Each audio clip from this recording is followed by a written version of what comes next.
नमस्कार, मैं हूं मनीष। द न्यूज़ में आप सभी का स्वागत है। तो जैसे कि आप सभी को पता था, आज इलेक्शन डे था, इलेक्शन का काउंटिंग का डे था और हमारी टीम ने वहां पर रहकर फिजिकली आपको सारा इलेक्शन का जो भी डिटेल्स आपको सीधा प्रसारण किया। सारे डिटेल्स जो भी वार्ड 1 से लेके 24 तक जो भी था वो सब हमने आप तक पहुँचाया। तो हमारी टीम वहाँ पर जो मौजूद था, आइए चलिए उनसे बात करते हैं। अखिल जी, बताइए आज कैसा रहा आपका वोटिंग का जो भी डे था, वहाँ पे कैसा था माहौल वहाँ पे?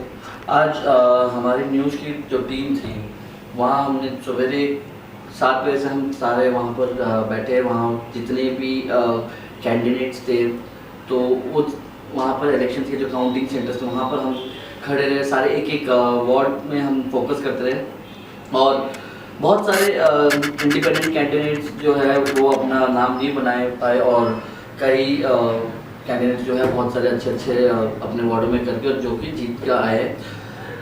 इस बीच में मैं आप सबको यही बताना चाहूँगा कि सबसे बड़ी खास बात ये है, अब देखने वाली बात यह है कि 10 वोट कांग्रेस को गए हैं। आई मीन जो 10 सीट है वो कांग्रेस को गया और 10 सीट जो है बीजेपी को गया है। 1 सीट गया है डीएमके को, 2 सीट गया है टीडीपी को और 1 सीट गया है इंडिपेंडेंट कैंडिडेट को। तो अब मजेदार वाली बात यह है कि अब सरकार किसकी बनेगी? एग्जैक्टली, अब सरकार किसकी बनेगी, क्या लगता है आपको? ये अब हम ग्राउंड लेवल पे जाके हमें ये पता करना पड़ेगा कि जैसे सरकार किसकी बनेगी। हम अब आगे रणनीति दोनों पार्टी क्या करेगी। बीजेपी अपने जो इंडिपेंडेंट कैंडिडेट्स है या फिर जो आपके टीडीपी वाले हैं उनसे बात करके वो किस प्रकार से या तो वो अपने तरफ खींचते हैं या फिर ये कांग्रेस पार्टी अपने तरफ खींचती है। तो ये जो प्रक्रिया होगी ये 2 दिन के अंदर अंदर इनको करनी पड़ेगी क्योंकि तीसरे दिन पे इनको वोट लेने का ये समय आएगा। तो अब सबसे बड़ी चुनौती ये है दोनों पार्टियों के लिए, जो 2 मेजर पार्टीज़ हैं, अब वो उनके लिए बहुत बड़ी चुनौती है कि ये 3 जो पार्टी के मेंबर्स हैं, 2 टीडीपी के 1 इंडिपेंडेंट के, तो ये किसके झोली पे जाता है। जब ये जिसकी झोली पे जाएगा तो काउंसिल उन्हीं की बनेगी। तो आपके हिसाब से क्या लगता है कि कांग्रेस के तरफ वो झुकेंगे या बीजेपी की तरफ झुकेंगे? ये जो हालात आप इतने दिन से देख रहे हैं, तो इस हिसाब से आपको क्या लगता है इस बार म्युनिसिपल काउंसिल किसकी बनेगी? देखिए, यू नेवर नोज कि कब कौन कहाँ पलट जाए। आपको मैं एक बात बताऊं, आज की सबसे बड़ी खबर ये है, जो वार्ड नंबर 10 की बीजेपी की कैंडिडेट थी शीला सिंह, किसी ने भी ये नहीं सोचा कि शीला सिंह हार जाएगी। हाँ। और हालांकि वो पहले की सिटिंग काउंसिलर, चेयरपर्सन सब बैठ चुकी है, लेकिन अब इतना बड़ा झटका बीजेपी को लगा है कि शीला सिंह हार चुकी है वहाँ से। कांग्रेस द्वारा वहाँ के मिस्टर तमिल सेल्वम है, उनकी वाइफ, वो जीत चुकी हैं, जो कांग्रेस पार्टी के झोले पे वो वोट बैंक आके गिरा है। तो हम इस बारे में बिल्कुल भी कल्पना नहीं कर सकते कि कौन किसके झोली पे जाके ये वाले वोट्स गिरेंगे। बस हम ये एक अनुमान लगा सकते हैं कि जैसे मैं ये बोल सकता हूँ कि आपके जो इंडिपेंडेंट कैंडिडेट्स हैं वो शायद कांग्रेस के पास चले जाए, और रही टीडीपी की बात तो टीडीपी वाले ये हो सकता है कि माइट भी कांग्रेस आ सकते हैं, माइट भी हाँ बीजेपी जा सकते हैं, लेकिन बीजेपी की कैंडिडेट। तो ये चीज़ को हम मद्देनजर रखते हुए हम ये चीज़ तो एग्जैक्टली बता नहीं सकते कि किसकी सरकार बनेगी। सबसे मज़ेदार वाली बात यह है कि आने वाले 2 दिन हमारे लिए, हम सब के लिए एक बहुत ही कड़ी चुनौती होगी कि हम देखें कि किसकी सरकार बनने के लिए तैयार है। तो आप जैसे कि देखा होगा कि बीजेपी ने बहुत सारे नेता, बहुत सारे एक्टर्स को यहाँ पे बुलाया, बहुत सारे रैलियाँ निकाली मुकाबले कांग्रेस के मुकाबले में बहुत सारा प्रचार किया, बहुत कुछ करा। जैसे कि अभी सुनने में आया जो भी उन्होंने बंटवारा किया, बहुत कुछ दिया, बट उसके बाद भी कांग्रेस उसके बराबरी पे खड़े हैं। तो उससे क्या चूक हो गई, मतलब वो पीछे रह गई जबकि उन्होंने ही सबसे ज़्यादा प्रचार किया था। देखिए, इस पर तो मेरे ख्याल से जो हमारी टीम ने, जो हम लोग ने सर्वे किया था, आई थिंक उस पर कहीं ना कहीं कैंडिडेट्स जो थे वहाँ पर वो काफ़ी हद तक वीक थे।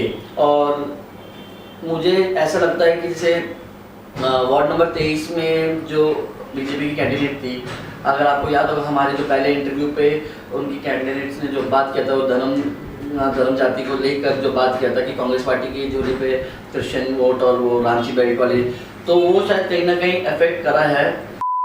यहाँ पे क्रिश्चियन वोट बहुत है, मैक्सिमम रांची बेल्ट जो है, तो इसलिए वो साइलेंट वोटर्स है, जरूर नेचुरली वो कांग्रेस को ही वोट करेंगे। तो मैम इस चीज़ के लिए आप क्या करेंगे?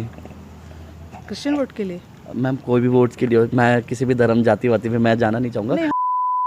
और रही वार्ड नंबर 19 में, वार्ड नंबर 19 की अगर मैं सराहना करूं तो वेट्री वेल ने बहुत अच्छा काम किया है और बहुत ही लंबे मार्जिन से वो जीते हैं। लेकिन ऑन सेम नोट अगर आप देखे जाए तो इलेक्शन से एक दिन पहले जब सवेरे सवेरे हमारी टीम ने, हम जब वहाँ सर्वे करने गए थे, रंगे हाथ और पकड़ा गए थे चावल और पैसे देते हुए, तो हमने उस चीज़ को भी दिखाया है। तो कहीं ना कहीं लोग देखते होंगे और उनको समझ आ रहा है कि बीजेपी जो है कहीं कांग्रेस से डर के कि वो वोट खरीदना चाह रही हैं, तो वो सारे टैक्टिक्स खेल के, और कई बार ये बड़े बड़े नेता आए और इन्होंने नुक्कड़ शोज करे, बहुत पैसा गवाया।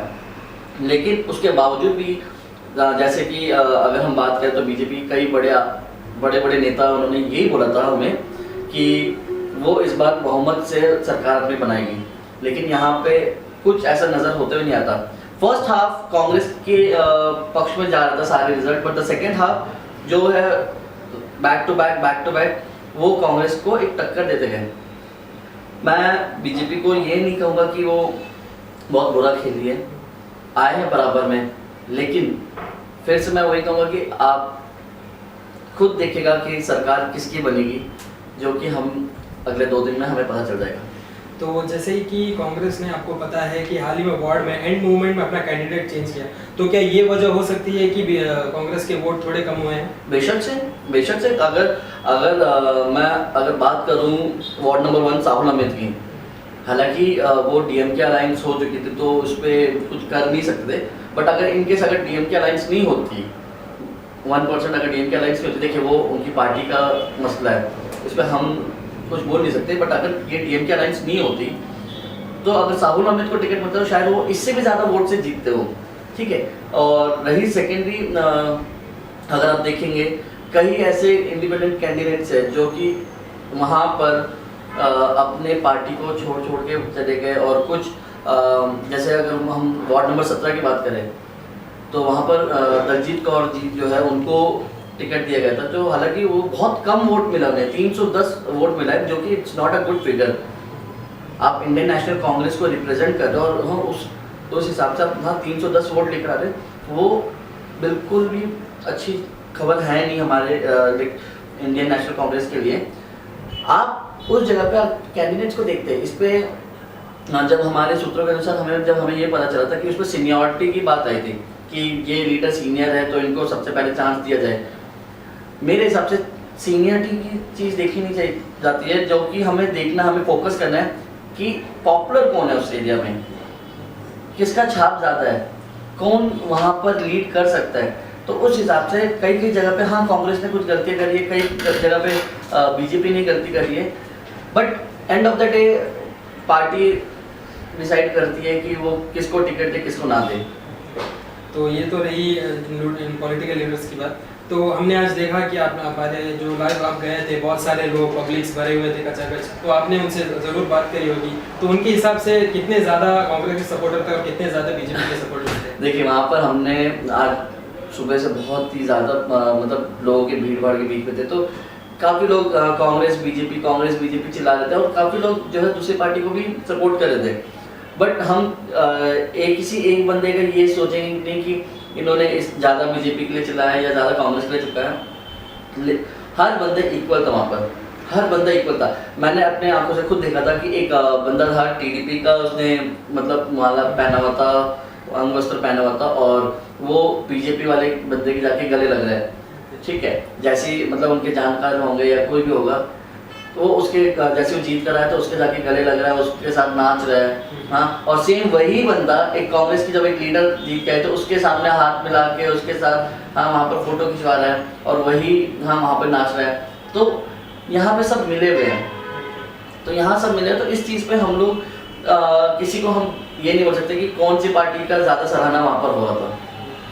तो आप कह रहे हैं कि मतलब सारे एक साथ सब जितने भी इलेक्शन के लीडर हैं सब एकजुट ही थे, बस सपोर्ट वो दूसरे तो मतलब अंदर से सब एक ही हैं। अंदर से सब एक ही है। तो बेसिकली मैं यही बोलना चाहूँगा कि देखिए हम इस द्वीप में रह के पार्टी के वजह से हम बटे हुए हैं, लेकिन अंदर से सब एक साथ जुड़े हुए, एक दूसरे के साथ जुड़े हुए। ना ही उन्हें कांग्रेस चाहिए, ना ही उन्हें बीजेपी चाहिए, ना ही उन्हें टीडीपी चाहिए, ना ही उन्हें कोई अन्य पार्टी चाहिए। तो तो हमारे पब्लिक बस ये चाहती है कि एक अच्छा सरकार बने जो कि हमारे अंडमान के विकास के लिए कुछ अच्छा करे। बिल्कुल बिल्कुल सही बात है, क्योंकि कुछ लोगों ने यही कहा था कि देखिए हमें कांग्रेस बीजेपी से मतलब नहीं है, हमें मतलब है अच्छे सरकार से जो हमारी सुने, हमारे काम को पूरा करे, जो हमारे ज़रूरतमंद चीज़ों को पूरा करे।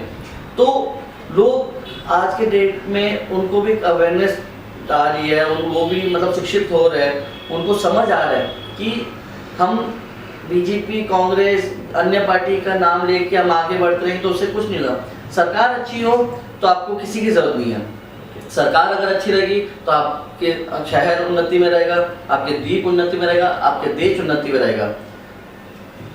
चलिए ये तो हो गई हमारी, चलिए बात अब देखते हैं कि जो 2 दिन बाद जो भी होगा किसकी सरकार बनेगी, कौंसिल बनेगी, बिल्कुल, फिर बाकी तो हमारे चैनल से जुड़े रहेंगे। तो ये थे मिस्टर अखिल चावरा, जिन्होंने ग्राउंड में रहकर जो सारी रिपोर्टें हम तक पहुंचाई और हमने आप तक पहुंचाया। तो देखते हैं अब किसकी कौंसिल बनती है। तो हमारे साथ ऐसे ही इलेक्शन के रिलेटेड न्यूज़ और जो भी न्यूज़ सुनने के लिए हमारे साथ बने रहिए। हमारे चैनल को लाइक शेयर सब्सक्राइब ज़रूर करिए। तब तक के लिए मैं आपसे अलविदा चाहूँगा। नमस्कार।